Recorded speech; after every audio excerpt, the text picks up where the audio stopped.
Today I will be teaching you how to properly make a golf swing with good technique. First, I will talk about the stance. The stance is often overlooked, but it's where the ball starts when you make your swing. So in order to have a good stance, you need your feet to be pretty parallel to each other, and the way you can check this is if you hold the club on your hips and point it, this will be most likely where your feet are. So if I drop my right foot, it'll obviously move the target to my right. Drop the left, it'll move it farther to the left. Along what goes with your stance is ball position.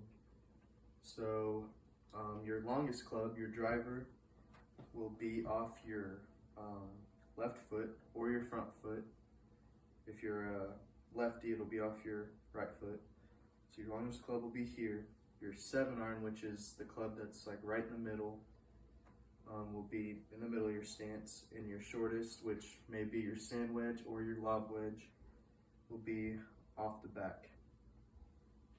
Next, I will go into the grip. There are multiple different ways to grip the golf club.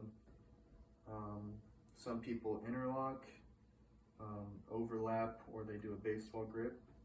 So on a golf club, it'll look, for interlock, it'll look like this.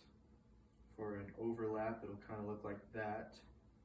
For a baseball grip, like that. There's no specific way that's like better than the other. It's more just being comfortable.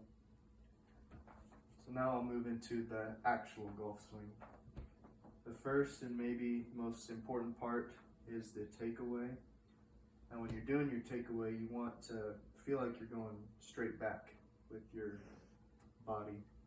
So when you take it back, you want the club face pointed straight down, kind of at the ball for the first few seconds, or the first little bit of your swing. And if you do that correctly, the club will it'll continue going straight back, come into your backswing, and then that takes us straight into the transition, which is my second main point in the swing. For the transition, you want to really kind of feel like you're squatting down. When you squat, it'll kind of let the club come through. So if you squat here and turn your hips, the club will follow you without you having to throw your hands at it too much. And throwing your hands at it can cause some problems, either hitting it right or left. And that goes straight into impact.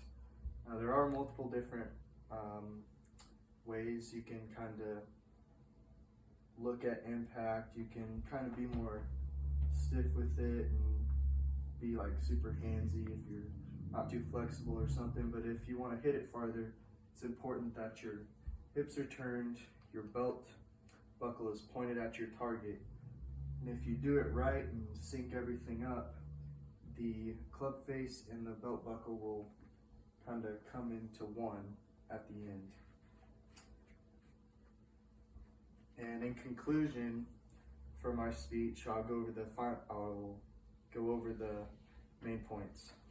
So first again, we have the takeaway, straight back, club face, point at the ball. That works into the transition. You want to feel like you're squatting and firing your hips at the ball. And finally, impact, where your belt buckle is pointed at the target and the club face is making impact at around the exact same time to accelerate into a perfect finish and have a beautiful golf swing that will hopefully help you out in the future.